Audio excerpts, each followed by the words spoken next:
저희가 이 여름에 무더위 속에서 얼음 냉수 시리즈를 해왔는데, 지난 2주간은 총회 해외 선교위원회, 우리 호주, 뉴질랜드 선교지 방문이 있어서 그곳에 함께 다녀오게 되어서 자리를 비우게 되었었습니다. 그 앞전부터 해서 오늘까지 우리 얼음 냉수 시리즈가 7부작인데 오늘 6번째 시간이 되었습니다.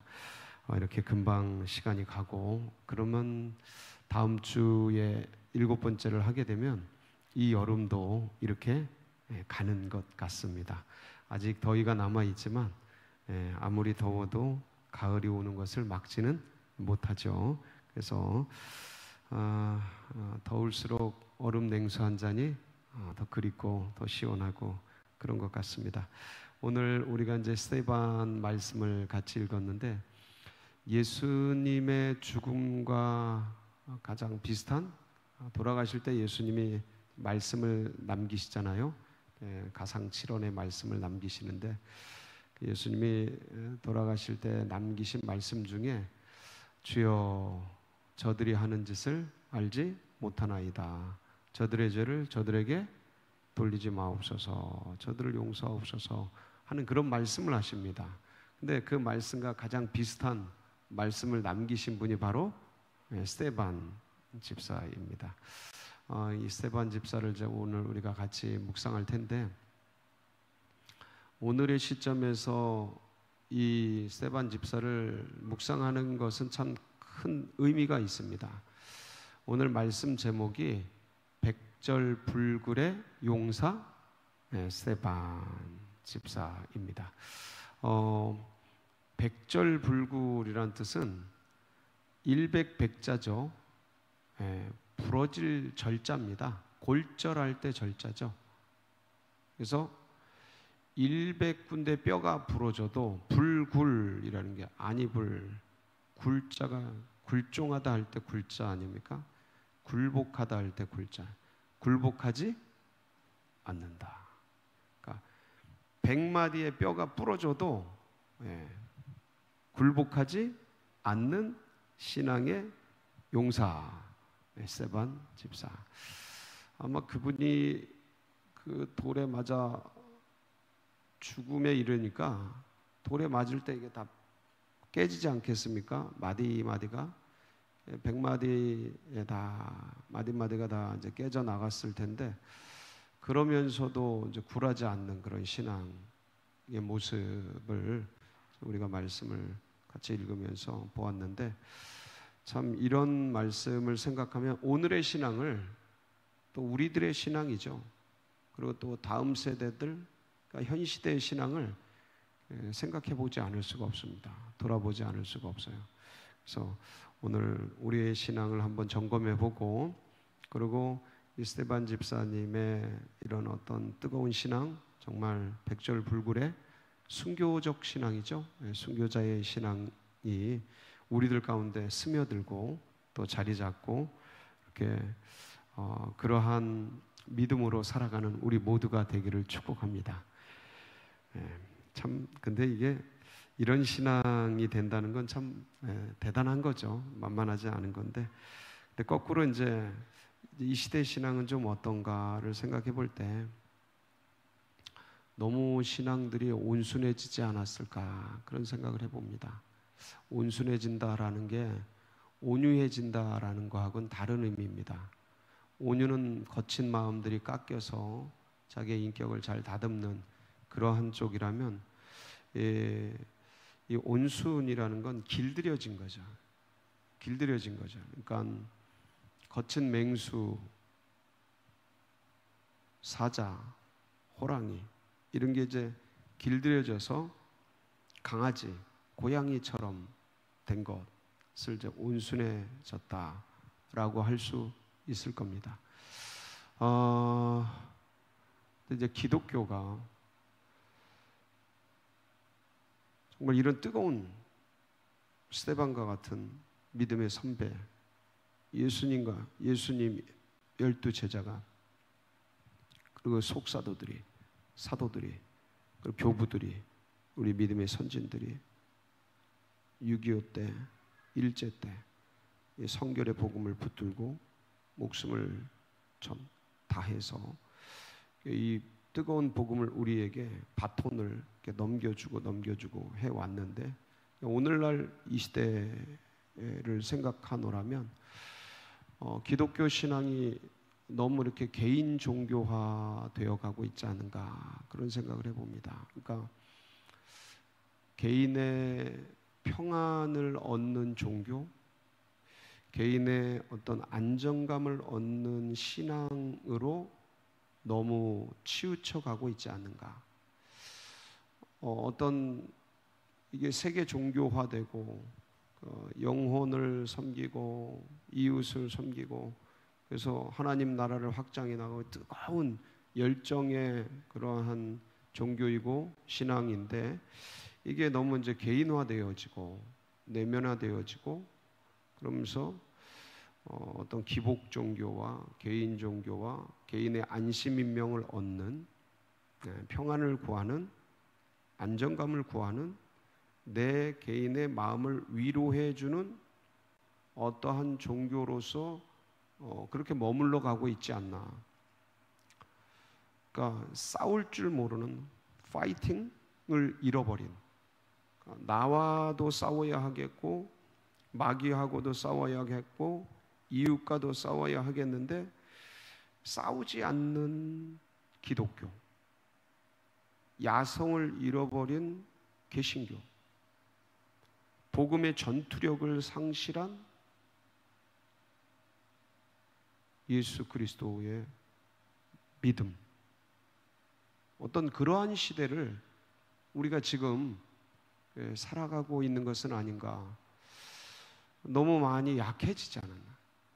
물론 이제 분위기가, 사회적 분위기도 그렇고 여론의 분위기도 그렇고, 그리고 이제 복음의 어떤 부흥기에서 뭐랄까 쇠퇴기 좀 약해지는 어떤 그러한 시대적 상황, 그리고 사회적 상황, 여론적 그런 것들이 쫙 눌러대는 그러한 시대인 것에 대해서는 이해를 갖고 있지만, 근데 이제 초대교회도 그렇고 예수님 당시도 그랬고 그 뒤에도 그랬고, 호의적인 시대는 그렇게 많지 않았고, 기독교가 생존에 시작되면서부터 지금까지 호의적인 시대는 그렇지 많지 않고, 오히려 지금이 호의적인 시대라고 할 수 있고요.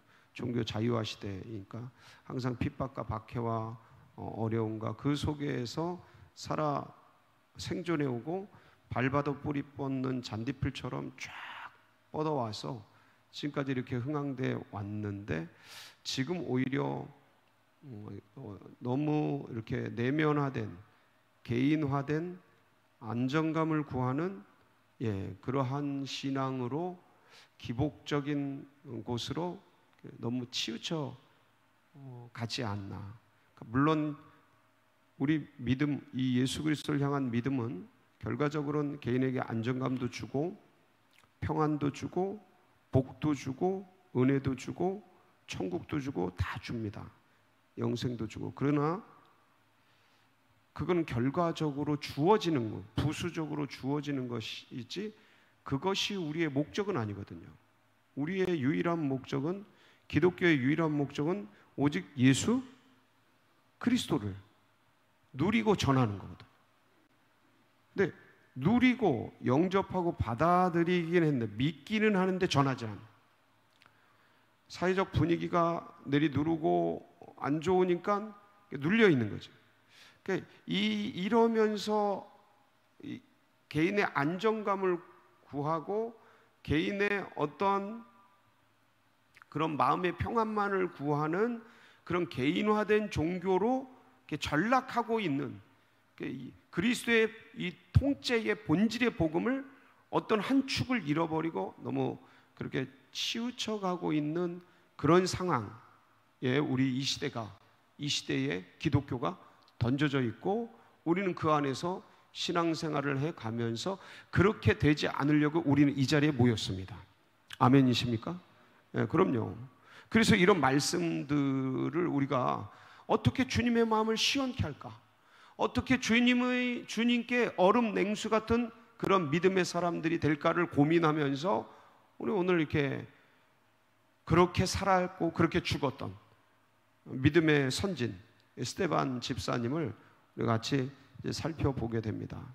다시 한번 우리 이 믿음으로 스데반 집사님이 어떻게 살았는지 또 어떻게 죽었는지를 같이 곱씹어 보면서 나는 어떻게 살 건지 어떻게 죽을 건지를 다시 한번 결정하고, 내가 내 안에 이렇게 갇혀서 내 상황에 갇혀서 내 감정에 눌려서 내게 주신 이 그리스도의 복음이 이렇게 내 시간과 공간과 관계와 감정과 에너지와 재정과 이런 여러 가지 속에 이렇게 쓰이다가 가기에는 너무 부끄럽고 너무 안타까운 현실을 다시 한번 우리가 점검을 하고 주님을 향해서 이게 쭉 뻗어가고 돌파되고 넘어가는 그런 성령의 은혜가, 감동이, 감격이 정말 폭포수같이 10년 가운데 새겨지는 그런 시간 되시기를 축복합니다. 그러면 스데반이 이제 어떤 사람인가 같이 한번 봐야겠는데, 여러분 스데반이 뜻이 뭐죠? 스데반은 이게 왕관이라는 뜻이에요. 왕관, 면류관 이런 뜻이에요. 그러니까 어떤 면에서는 스데반이 예수 그리스도를 믿기 전에는 세상적인 어떤 왕관, 세상적인 면류관, 성공을 꿈꿨겠죠. 근데 이거는 이제 나중에 어떻게 바뀌어요? 이 면류관이 생명의 면류관, 은혜의 면류관으로 바뀌는 참 아름다운 모습인데, 스데반의 뜻이 그런 뜻이고요. 7 집사님 중에 한 분이었죠. 7 집사를 선택하는 과정이 있었습니다.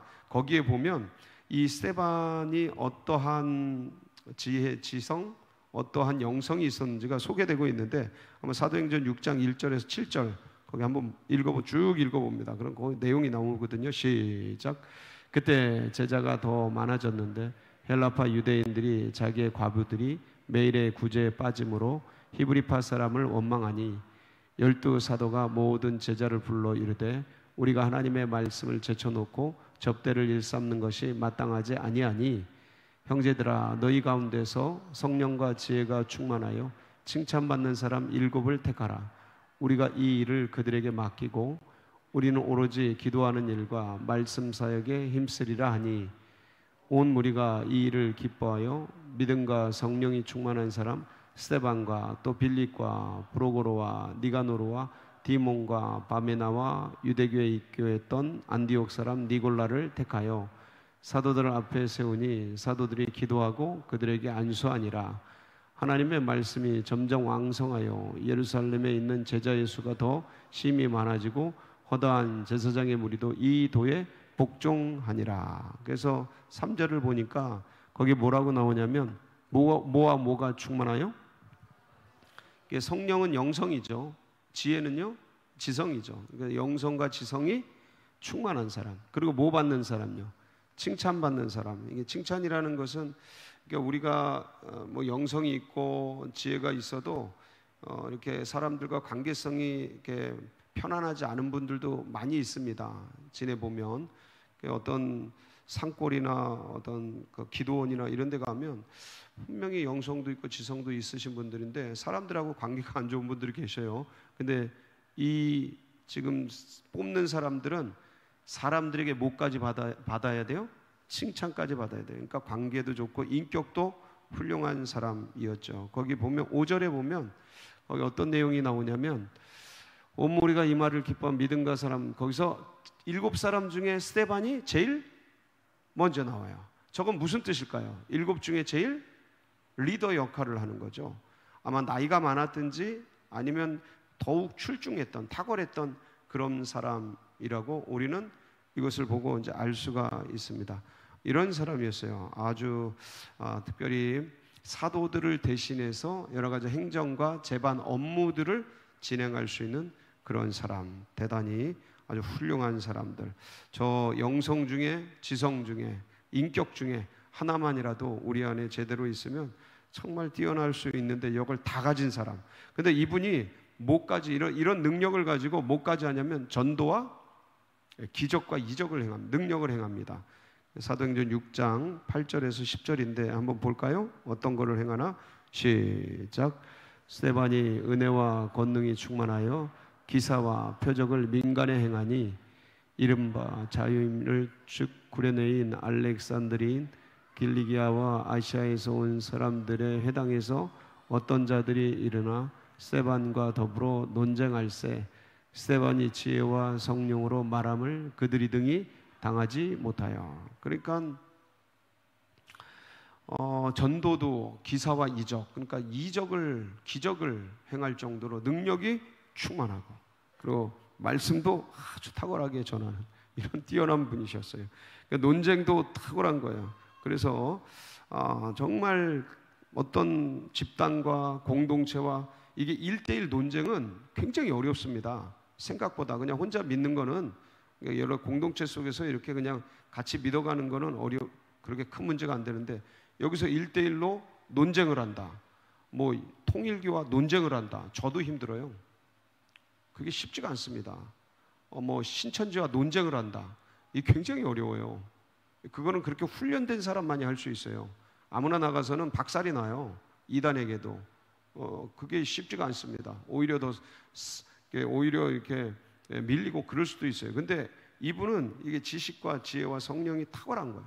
그러니까 유대교에 있는 어떤 사람이 나와서 무슨 말을 해도 다 그냥 그걸 갖고 마치 정말 아볼로처럼 탁 상대할 수 있는 그런 능력자였습니다. 이러다 보니까 상대방이, 유대교에 있는 그 사람들이 얼마나 화가 났는지 6장 11절로 15절에 보면 박해를 받죠. 박해를 받는 내용이 나옵니다. 볼까요? 시작. 사람들을 매수하여 말하게 하되 이 사람이 모세와 하나님을 모독하는 말을 하는 것을 우리가 들었노라 하게 하고, 백성과 장로와 서기관들을 충동시켜 와서 잡아가지고 공회에 이르러 거짓 증인들을 세우니 이르되 이 사람이 이 거룩한 곳과 율법을 거슬러 말하기를 마지 아니하는도다. 그와 말에 이 나사렛 예수가 이것을 헐고도 모세가 우리에게 전하여 준 규례를 고치겠다 함을 우리가 들었노라 하거늘, 공회 중에 앉은 사람들이 다 스데반을 주목하여 보니 그 얼굴이 천사의 얼굴과 같더라. 그러면서 이제 거짓 증인들을 세우고 박해하기 위해서 판을 깔고 시스템을 갖춰가지고 사람을 몰아가는 거예요. 박해와 이 성경과 모세를 비방하는 말을 이 스데반이 하였다 그러면서 거짓 증인들을 세우고 쫙 몰아가는 거예요. 그런데 이제 요 6장에 이제 이렇게 우리가 읽었는데 7장에 가면 스데반이 딱 말씀을 전합니다.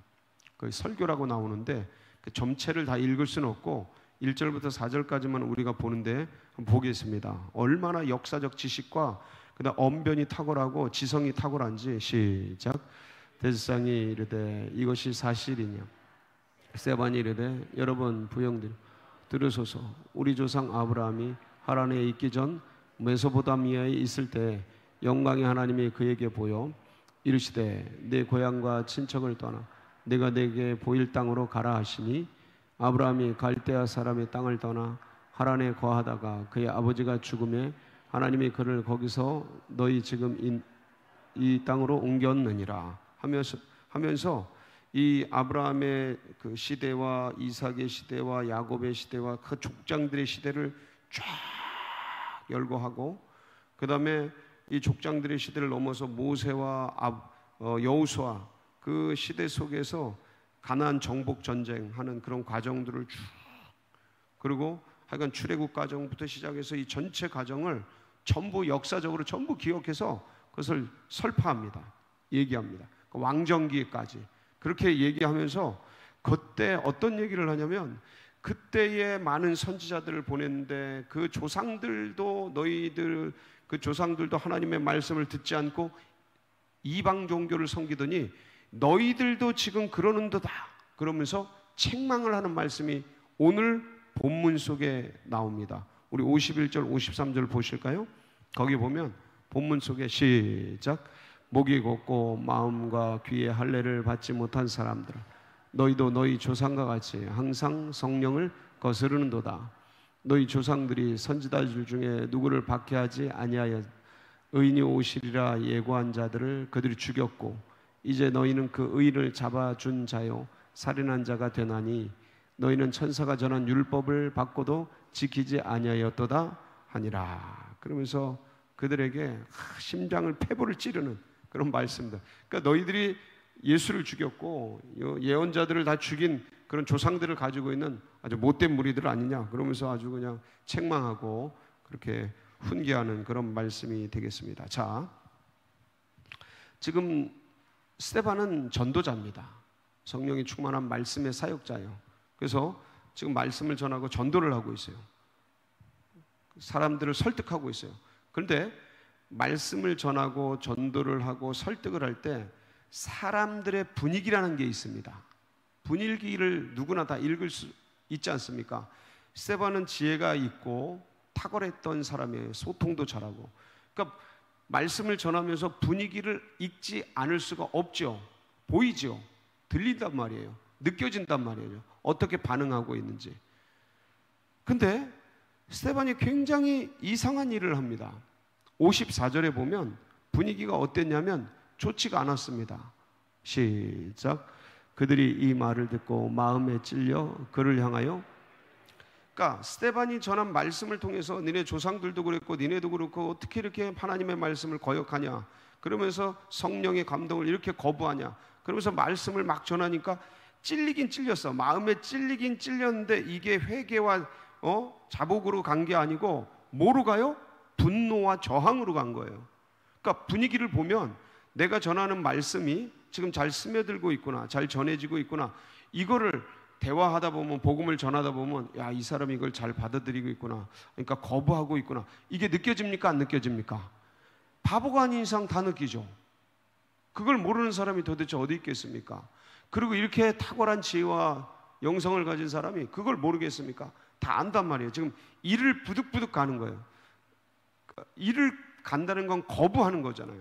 예? 적대적인 거잖아요. 그러면 여기서 어떻게 해야 돼요? 멈춰야죠. 보통 같으면 멈춰야죠.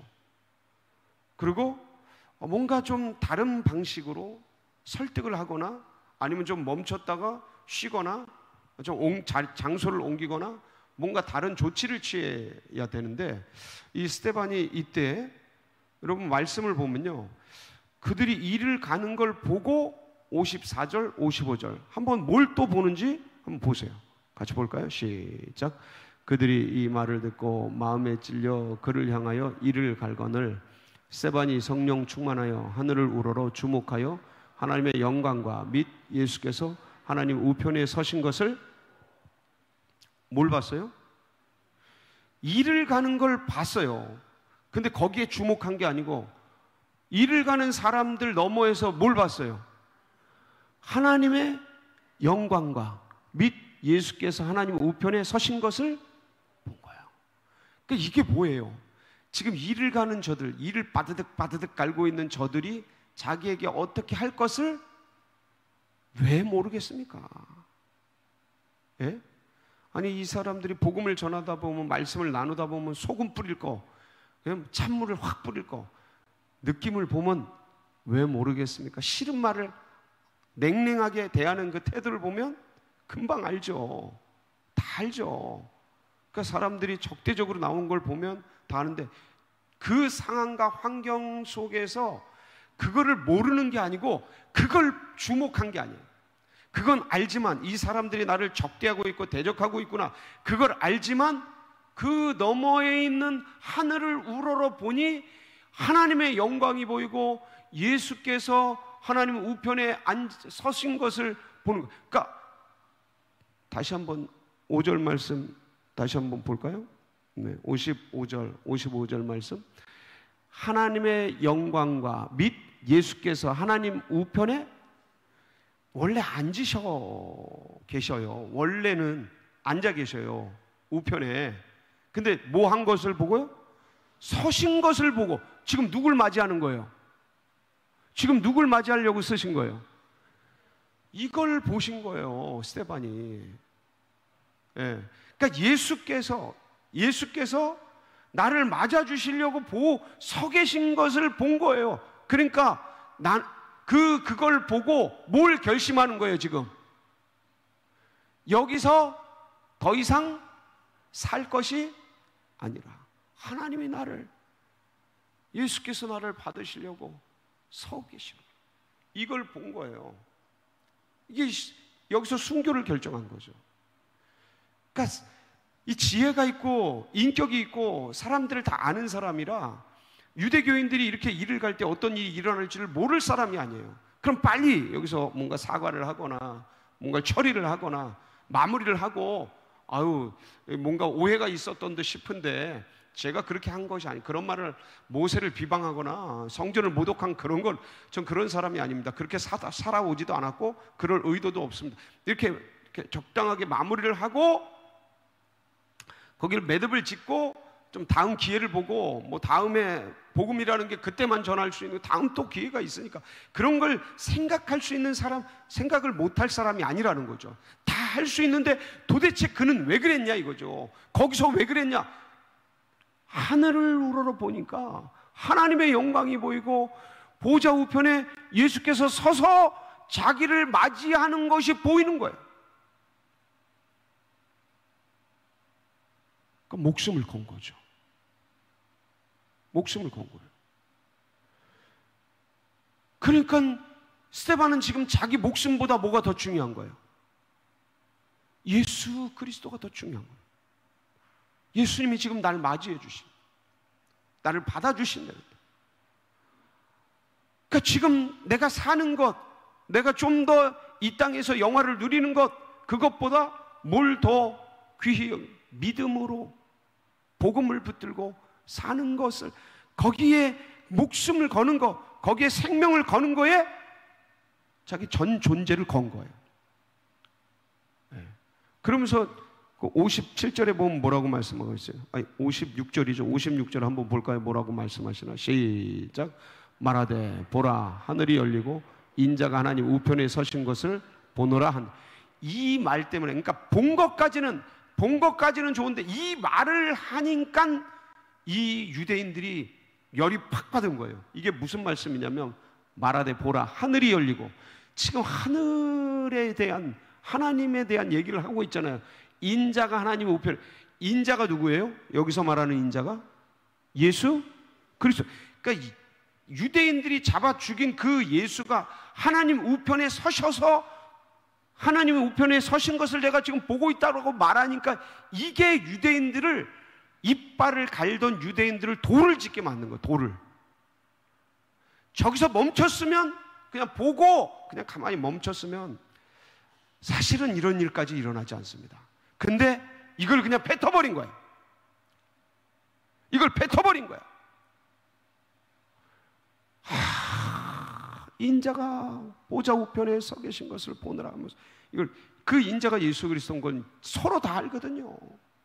지금 그것 때문에 지금 잡혀왔는데 그거 말하지 말라고, 전하지 말라고.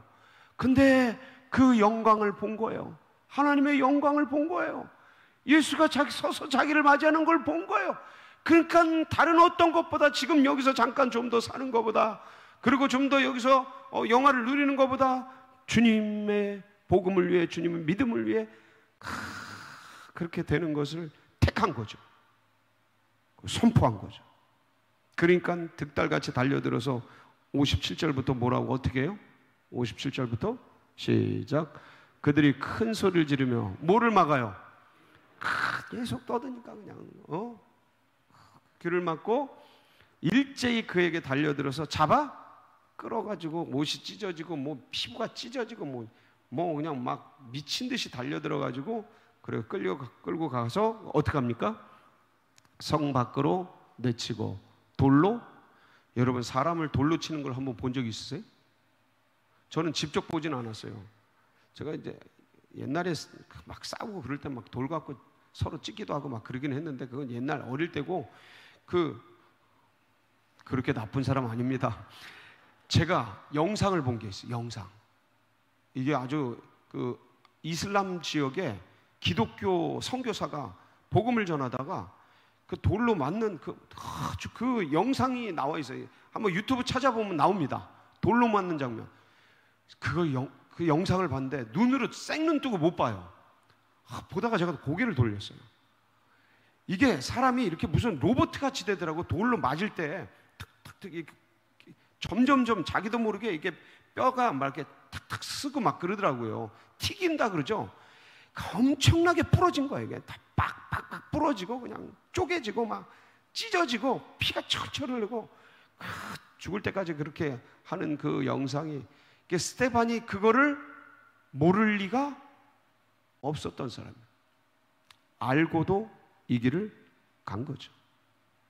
그래서 기독교의 첫 순교자가 돼요. 예수 그리스도 이후에 첫 순교자. 어떤 결과가, 이분의 이 첫 순교를 통해 어떤 역사가 일어난지 아세요?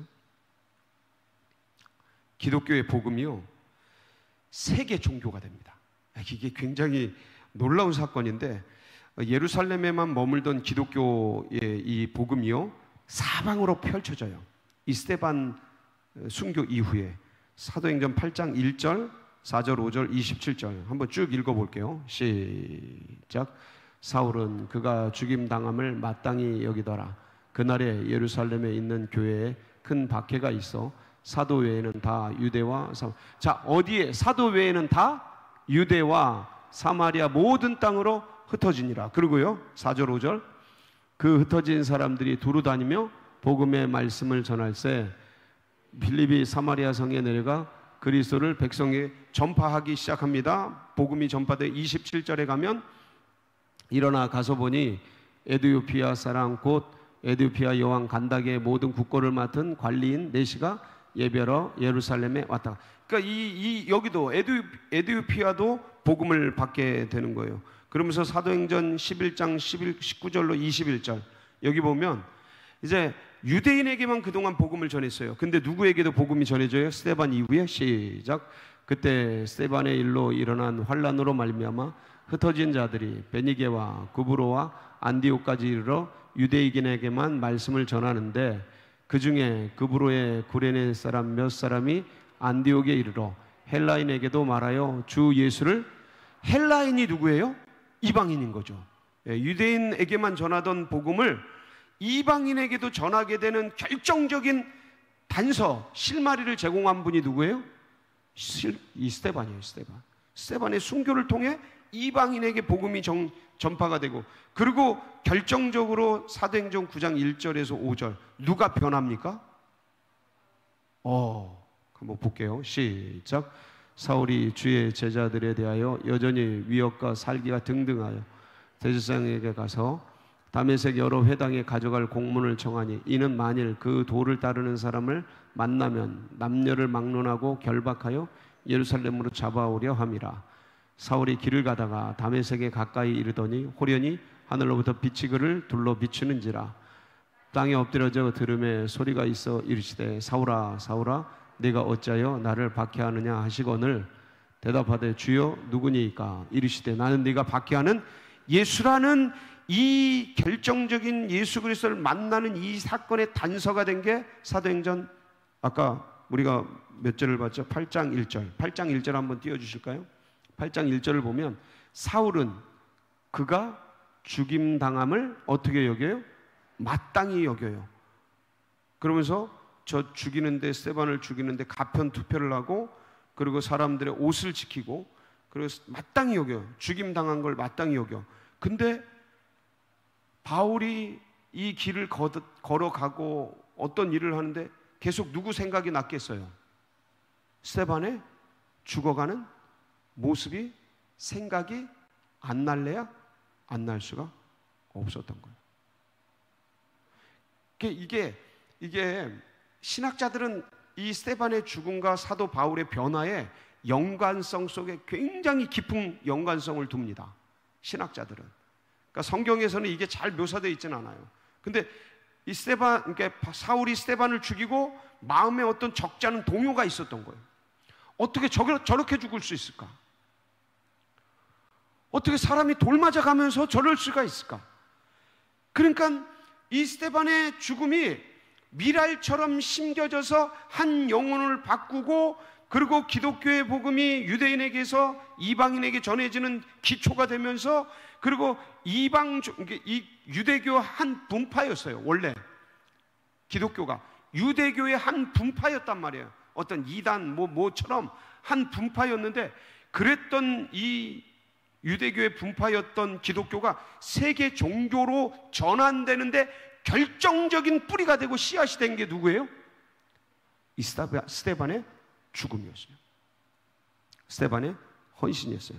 그래서 요한복음 12장 24절 25절 한번 보실까요? 시작.